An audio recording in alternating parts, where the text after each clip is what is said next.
Hey fellow meta fighters, and today I am going to help you figure out how to play Medabots Card Robattle RB, or at least a more in-depth, maybe a beginner's friendly guide. I know that this game is pretty much going to be exclusive to Japan. Perhaps they'll have a global release at some point, but right now, if you want to try to figure out how to play it, I'm here to help you out. But I'll give a warning ahead of time. It's not going to be a one-to-one straight translation. I do not personally speak Japanese, I don't know. I've used the help of Google Translate and ChatGPT to help me figure this out. And so far, it hasn't done me wrong. I've been able to play the practice edition without any problems whatsoever.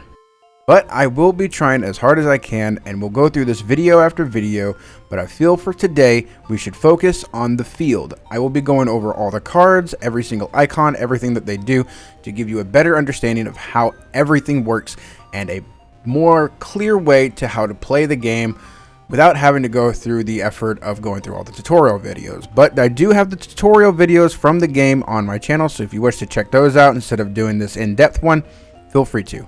Anyway, let's get to it. So as I said before, today we're going to be looking at the field. This is probably very important before I start showing you the cards, because some of the cards actually rely on what is happening on the field, such as some of the stuff in the middle, which is called the barrier, but I'll go over that in just a moment.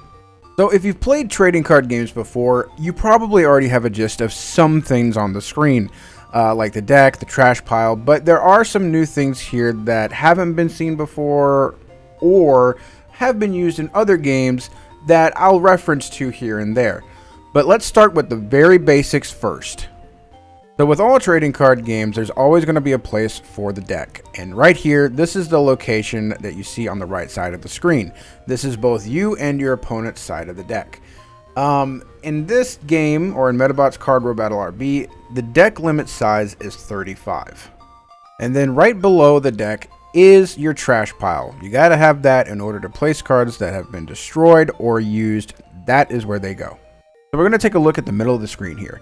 This is the barrier. This is your life. This is how you win, or this is how you lose. You need to keep track of this. This is a very, very similar method or way of playing compared to the Digimon trading card game. In Digimon trading card game, you take the top 5 cards of your deck after you have drawn your hand, and you place them face down into a small little pile, usually on the left side, but in Robattle RB, they are placed in the middle of the field. And in here, instead of 5, it is 6 cards. When you get hit with more or equal power of your leader, you can choose to lose a barrier or one of the left or right arms of your leader. We'll go over the leader in a little bit here. But essentially, you need to watch out for this because that is your life. That is how you win, as I said, and that is also how you lose. So it's very important to keep track of this. Now, in Card Robattle RB, when you lose a barrier, instead of it going to the trash pile or going to your hand, it will go to these sections right here that are highlighted.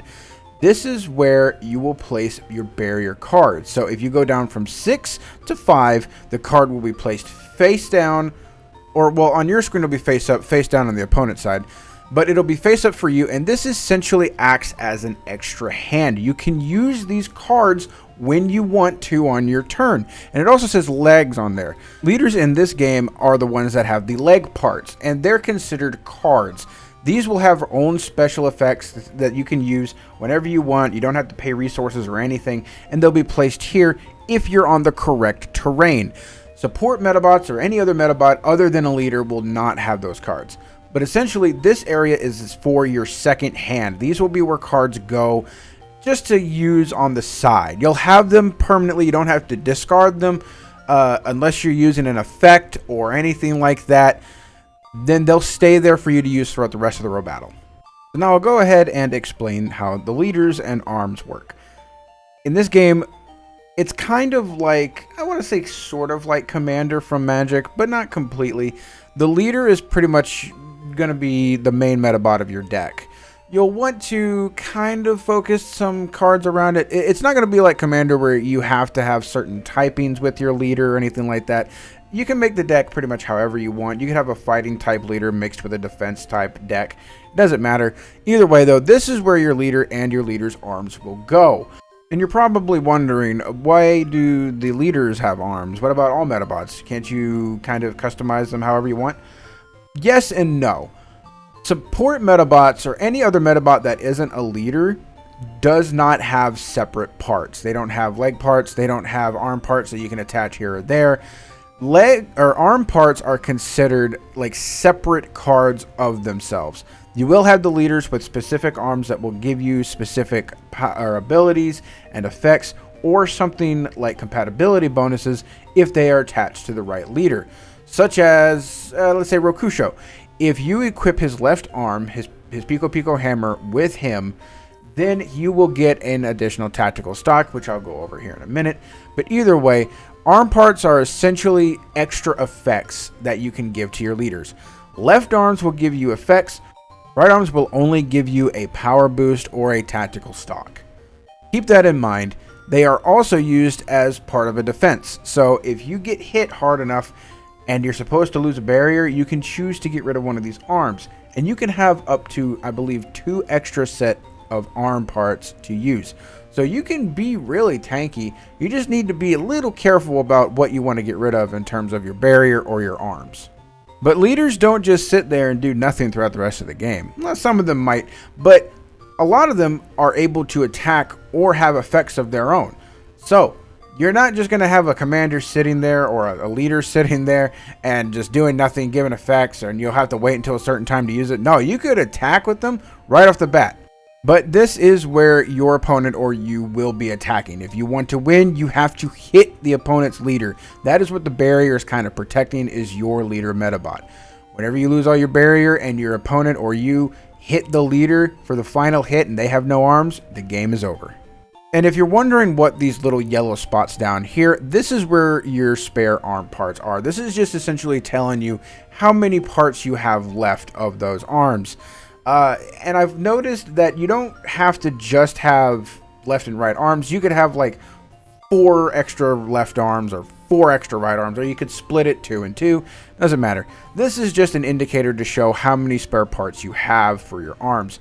If they're lit up, you have them. If they're blanked out or blacked out, whatever it is, you don't have any left.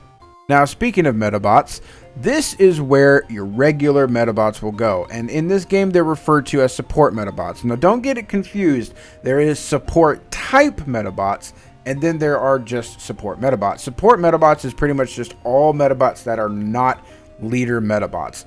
It is completely separate from the support type Medabots. But either way, these are the zones where you'll be able to play them, and do not worry about having to waste or use resources in order to play Medabots. You can play them straight from your hand without having to worry, but as soon as you play them in every single TCG, there's always some sort of summoning sickness. So as soon as you play out a support Medabot, you cannot attack with them, and you cannot use an ability with them unless you use an ability that is on every single card, or at least every single Medabot card, even your leader. It is rapid cooling, but we'll go over that in another video. Either way, you can have at least 2 support Medabots on your side of the field, and they can stack effects or use effects however you want. But these essentially are just ways to help fight your opponent. But speaking of resources, I should go over the main resource of the game.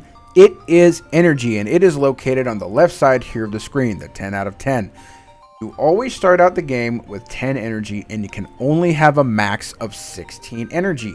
When you lose 1 barrier at a time, you gain 1 energy, and then at the start of your next turn, you will gain an energy.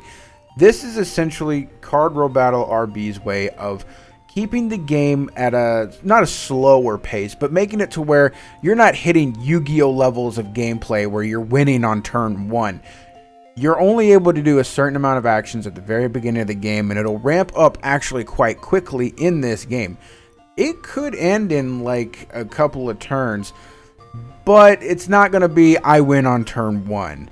You'll have to steadily get there. And energy is used for quite a few things on here. In order to actually attack with a Medabot, you need to spend this energy. So that is what energy is doing. It's not a way for you to play a Medabot. It is a way for you to attack with it. Also with certain abilities. There are action abilities that you use that costs energy in order to also activate them. So you'll have to keep that in mind too. Do you want to attack, Or do you want to use an ability on one of your Medabots in order to maybe hinder the opponent or destroy a Medabot or something like that? Energy is very, very important resource to keep track of. Oh, and I will mention this. Energy can go higher than 16, but the only way you can do that is through effects. So on the topic of resources, there is actually a second resource you have to keep track of, and that is tactical stock. I mentioned it earlier when we were talking about the leader arm parts. Tactical stock is essentially, think of it like mana from Magic. You know how in mana or in Magic you need like a fire mana in order, or mountain mana in order to use a mountain type spell or send out a mountain type creature. Well, in this game there are, I want to say they're called tactical cards, but think of them like option cards from Digimon, or like spells or instants from Magic. In order for you to use these cards, you have to have the required amount of tactical stock to use them. So say I want to use this card that costs 2 fighting type tactical stock icons. I would need 2 fighting type tactical stock icons in my tactical stock area to be able to use said card. And in order to get these, you usually get them from your Medabots. So that is one thing that the support Medabots are very useful for, not only for giving you effects, but also giving you tactical stock to use these option type cards in your hand that can give you very, very good beneficial effects. And they can range from increasing the power of your Medabots, to wiping out your entire opponent's field, to getting rid of some arm parts from your opponent so you have an easier time breaking through their barrier. There are very wide range of tactical cards that you can benefit from. So you want to really kind of look out for, it's like, oh, I really like this tactical card. I need to put some of these support Medabots in my deck that will give me these tactical stocks. So as I said, think of it like mana. So you will have to make sure to remember that these two resources are different. Energy is for attacking and activating abilities. Tactical stock is used for activating tactical cards. So while we're in this area, I'm going to show you what this little section does. These are what tell you if you've used a Meta Fighter card this turn. Yes, there are also Meta Fighter cards in this game, and you can only use one once per turn. When you use a Meta Fighter card, this little icon will show up and it'll actually display the portrait of the Meta Fighter that you used. Think of these cards like the Pokemon trainers in the Pokemon trading card game. You can only use one once per turn. The effect is instantaneous and you'll have it throughout the rest of the turn, or even until the opponent's turn. You have to be kind of careful about which one you want to use, because like I said, you're only able to use one once per turn. And as with the tactical cards, these can also give a wide range of effects, from increasing power to maybe preventing the opponent from using certain abilities or effects. So you've probably been wondering, what is this section over here on the right? Well, this has to do with the traps and plants of Medabots. This is how they implemented it into their game. In order to set a trap or a plant, you need to get set points or installation points. And this is where I believe they will be shown. You can only have a max of 10, and there are some plants and traps that require 10 of these in order to actually use. So I guess you could consider this maybe a third resource, but these are not quite as important, and you can get them, I wouldn't say passively, but they usually have to be gained through using certain setup type Medabots, or tactical cards that also can give you these set points or installation points. And once you do have enough points and you activate a trap or plant effect, ability, or card, this is where it will show you how many of those plants or traps you have on your field at the moment. Now, I honestly cannot say this for sure. I'm not 100% on this, but this is from what I understand is where they go, or how many plants and traps you have. But I'll go over what those do, or how many there are, or what there are in a future video. But for now, just know that this area is what is focusing on traps and plants for Medabots. Now, I wanted to save the best for last, or at least I think this is the best. I don't know. Either way, whenever you're creating a deck, you also have the option to choose your metal and Medaforce cards. Yes, Medaforce is in this game. Metals kind of have a role in the game. It's more or less that lets you choose what kind of Medaforce cards you want. Either way, metals in this game can actually be leveled up. And so how this works is when you get a metal, I think it's level 1, and it can go up to, I think, level 10 or something like that. Still not 100% certain on that. But either way, when you first start the game, you're given one metal with one Medaforce card. And when you level up the metals, you get additional Medaforce cards, up to 3. And when you make a deck, you get to choose 2 out of the 3 Medaforce cards.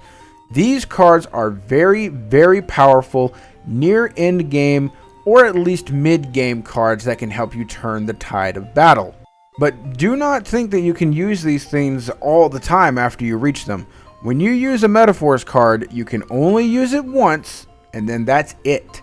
You can use both of them if you have 2, but remember, you can only use them once. The Medaforce in this game is going to be focused mainly more on like the anime. Think of these cards as your comeback mechanic. You're in a bind, you're low on barrier, you're not doing so good, and then you activate a Medaforce card and you bring it right back. That is what these cards are meant to do. They're supposed to give you that slight edge to push you back into the game and possibly come back from defeat and get the win. But that is all that I have for you today. I hope that this at least helps you figure out the field. I will be going over more in the future. This won't be the end. But I'll let you know now, there's a lot more to come. And next time, I'm going to show you the leader cards. So stay tuned, subscribe, like, whatever it is. Comment if you have a question or anything like that, and I will try to answer the best of my ability. As I said, I hope this helps out a lot. But I hope you have a good day, and I'll catch you later.